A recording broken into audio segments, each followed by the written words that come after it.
इस काल चक्र में सबसे पहले मोक्ष जाने वाली पुण्यशाली आत्मा मरु देवी माता की। देखिए, उनके पुत्र भगवान ऋषभ देव ने दीक्षा ले ली थी और वो हमेशा भगवान ऋषभ देव को याद करते हुए चक्रवर्ती सम्राट भरत, जो कि उनके पोते थे, उनके सामने बार बार कहती थी कि किस हाल में होगा मेरा पुत्र ऋषभ। या राजमहल की सुविधाओं में रहता था, वहां तो जंगलों में दिन रात साधना करते हुए भूखे प्यासे रहता होगा, कौन उसका ध्यान रखता होगा। ये सोच सोच करके उनकी याद में आंखों से लगातार आंसू बहते रहते थे और आंसू बहते बहते बहते उनकी आंखों के आगे भी जाला सा आने लग गया, उनको दिखाई भी कम देने लग गया।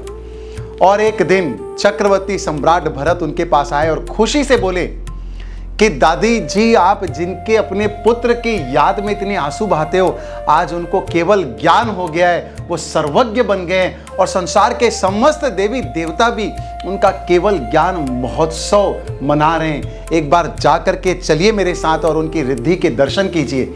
तो भरत महाराजा के साथ जब मरु देवी माता हाथी पर सवार होकर के अपने पुत्र ऋषभ देव के दर्शन करने जा रही थी, दूर से देखा समोसरण को, उनकी आंखों की ज्योति भी उस दिव्य दर्शन से लौट आई और उनकी आंखों के जाले भी ठीक हो गए।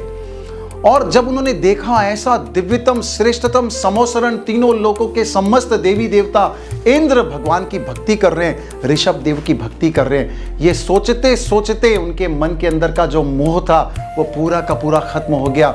वो सोचने लग गए कि कैसा अद्भुत है ये आत्मा से परमात्मा बनने तक का सफर।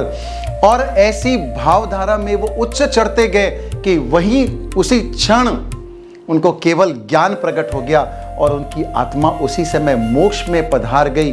और उसी समय इस काल चक्र के पहली आत्मा मरु देवी आत्मा ने मोक्ष को प्राप्त किया और मोक्ष के द्वार को खोला।